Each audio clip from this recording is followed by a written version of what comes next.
Chapter start करने से पहले एक स्मॉल डिटेल देना चाहता हूँ मैं। इस चैप्टर पे जो स्पिरिट्स है वो म्यूजिकल स्पिरिट्स है। इनका जो लीडर है उसे म्यूजिकल टर्म में कंडक्टर बोला जाता है। कंडक्टर जो होता है म्यूजिक को स्टार्ट और एंड दोनों कर सकता है और म्यूजिक के टेम्पो को फास्ट एंड स्लो भी करता है। तो यहाँ पे जो म्यूजिकल स्पिरिट्स होते हैं अपने म्यूजिकल नोट से अटैक करते हैं ओकारुन और एक्रोबेटिक सिल्की पे, जहाँ पर जो ओकारुन होता है उस अटैक को डॉज नहीं कर पाता और उसे आकर वो अटैक लग जाता है, जिसकी वजह से जो उसका हाथ होता है वो डैमेज हो जाता है और जल जाता है। तो यहाँ पर जो एक्रोबेटिक सिल्की होती है वो ओकारुन से पूछती है क्या तुम ठीक हो ओकारुन। इतने में जो टर्बो ग्रैनी होती है वो ओकारुन के ऊपर चिल्लाते रहती है और कहती है कि तुम्हें उसके म्यूजिकल नोट्स को डॉज करना होगा क्योंकि वो एक बॉम्ब है। तो यहाँ पर जो टर्बो ग्रैनी होती है वो एक्सप्लेन करती है कि उनके जो नोट्स है वो तभी आकर लगते हैं जब तुम मूवमेंट करना बंद कर देते हो। Chapter 58 symphony number 6। यहाँ पर जो म्यूजिशियन वाली स्पिरिट्स होती है वो टर्बो ग्रैनी, ओकारुन और आयरा को खेत में टेलीपोर्ट कर देते हैं। इतने में जो टर्बो ग्रैनी होती है वो ओकारुन को कहती है उनके म्यूजिकल नोट पर फोकस करो ताकि तुम उनके अटैक को डॉज कर सको। फिर यहाँ पर जो म्यूजिशियन वाली स्पिरिट्स होती है वो अपने म्यूजिकल नोट से अटैक करते हैं ओकारुन और एक्रोबेटिक सिल्की पे।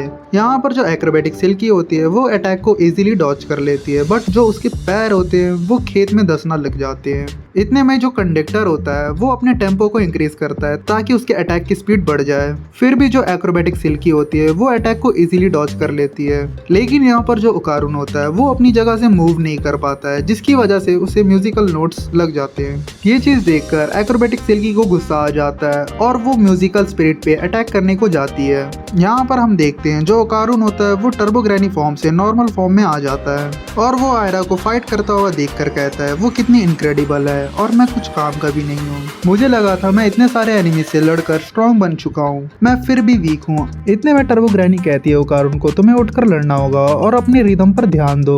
फिर टर्बो ग्रैनी कहती है अगर वो स्पिरिट्स टेम्पो इंक्रीज करते हैं तो हमें पता नहीं कब तक एक्रोबेटिक सिल्की उनसे लड़ पाएगी। फिर टर्बो ग्रैनी ओकारुन को कहती है उनके परफॉर्मेंस को समझने की जरूरत नहीं है, बस तुम कुछ म्यूजिक को याद करने की कोशिश करो और तुम अपनी बॉडी को अपनी म्यूजिक के अकॉर्डिंग मूव करो। फिर यहाँ ओकारुन कहता है आज तक मैंने कोई म्यूजिक सुना ही नहीं है तो मैं कैसे ये चीज को करूंगा। फिर उसे कुछ याद आता है जो कि हायासी परफॉर्मेंस वाली की म्यूजिक होती है। इतने में सीन जाता है एक्रोबेटिक सिल्की की तरफ। यहाँ पर जो एक्रोबेटिक सिल्की होती है वो अपने हेयर से अटैक करने की कोशिश करती है, लेकिन उसके अटैक को म्यूजिकल नोट्स रोक देती हैं। इतने में जो एक्रोबेटिक सिल्की के पैर होते हैं वो खेत में घुसने लग जाते हैं। ये चीज देखकर म्यूजिकल स्पिरिट्स होते हैं वो एक्रोबेटिक सिल्की पर अटैक कर देते हैं अपने म्यूजिकल नोट से, जिसकी वजह से वहाँ पर एक बड़ा धमाका होता है और उसमें से ओकारुन आयरा को लेके बाहर निकलता है। फिर जो म्यूजिकल स्पिरिट्स होते हैं वो ओकारुन पे अटैक करते हैं, लेकिन जो ओकारुन होता है वो अपनी म्यूजिक के अकॉर्डिंग मूव करता है और वो उस म्यूजिकल नोट्स को डॉज कर लेता है, वो भी डांस करते हुए।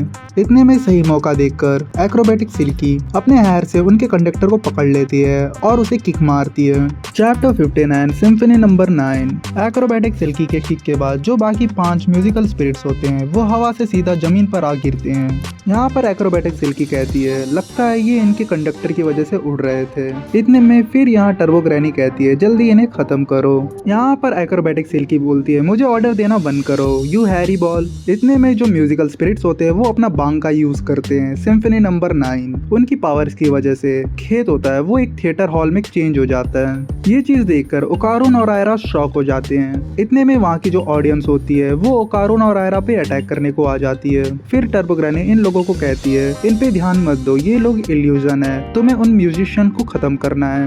इतने में आयरा उन म्यूजिशियन को ढूंढने की कोशिश करती है लेकिन वो लोग नहीं मिलते हैं। फिर आयरा बोलती है कि वो लोग मुझे नहीं दिख रहे हैं। इतने में जो टर्बो ग्रैनी होती है वो एक्रोबेटिक सिल्की को कहती है अपनी हेयर की मदद से मुझे ऊपर उठाओ। टर्बो ग्रैनी जैसे ही ऊपर जाती है वो म्यूजिशियन को स्पॉट कर लेती है और ओकारुन और आयरा को बता देती है कि वो लोग इधर है। इतने में एक्रोबेटिक सिल्की अपनी हेयर की हेल्प से स्पाइडरमैन बन जाती है और उस जायंट के फेस पे टेप कर देती है अपने हेयर को और फिर ओकारुन और टर्बो ग्रैनी को साथ में लेकर निकलती है और फिर जायंट के सिर पर जाकर लैंड करते ही यहाँ पर आयरा ओकारुन को बोलती है तुम यहाँ से जल्दी जाओ, मैं इन्हें देखती हूँ। जो ओकारुन होता है म्यूजिशियन की तरफ निकल जाता है। यहाँ पर जो एक्रोबेटिक सिल्की होती है वो जायंट से फाइट करने लग जाती है। इतने में जो दो जायंट होते हैं वो एक्रोबेटिक सिल्की पर अटैक करने की कोशिश करते हैं, लेकिन एक्रोबेटिक सिल्की उसको डॉज करने की कोशिश करती है, लेकिन उसे फिर भी थोड़ा सा अटैक लग जाता है। इतने में जो एक्रोबेटिक सिल्की होती है वो दूसरी आंटी के ऊपर जंप करती है, जहाँ पर उस पर दूसरी आंटी आकर अटैक करने की कोशिश करती है, लेकिन वो अपने पार्टनर को ही मार देती है, जिसकी वजह से यहाँ पर दो जायंट्स नॉक हो जाते हैं। इतने में जो एक्रोबेटिक सिल्की होती है दूसरे जायंट के ऊपर जंप करती है, जहाँ पर जो मेल जायंट होता है वो आंटी को पंच मारता है। इतने में यहाँ पर 3 जायंट डाउन हो गए हैं। तो जो लास्ट वाला जायंट होता है उसे एक्रोबेटिक सिल्की अपने हेयर से पूरा बांध कर उसे नीचे गिराकर मारती है।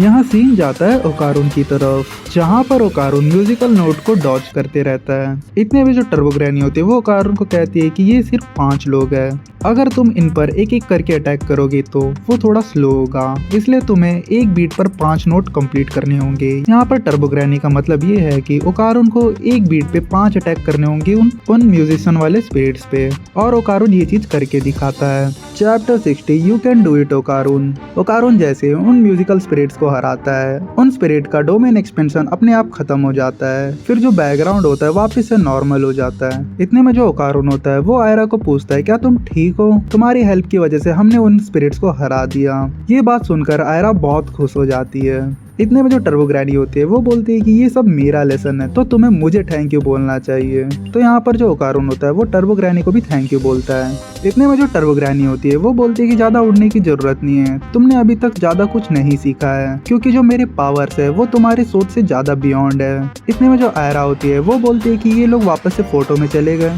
तो ये बात सुनकर टर्बो ग्रैनी बोलती है अगर रात के 2 बजे कोई आएगा और पियानो को बजाएगा तो वो वापिस से आ जाएंगे, अगर गलती से तुम उनके बांकाई से मर गए तो तुम कुछ नहीं कर सकते। ये बात सुनकर आयरा बोलती है तुम यहाँ हमें मारने लाई थी। तो यहाँ पर जो टर्बो ग्रैनी होती है वो बोलती है कि मैं हमेशा तुम्हें मारना चाहती हूँ, तो तुम ज्यादा मत बोलो। यहाँ पर नेक्स्ट चैप्टर पे इविल आई वर्सेस ओकारुन होने वाला है, फिर ये आर्क भी खत्म हो जाएगा।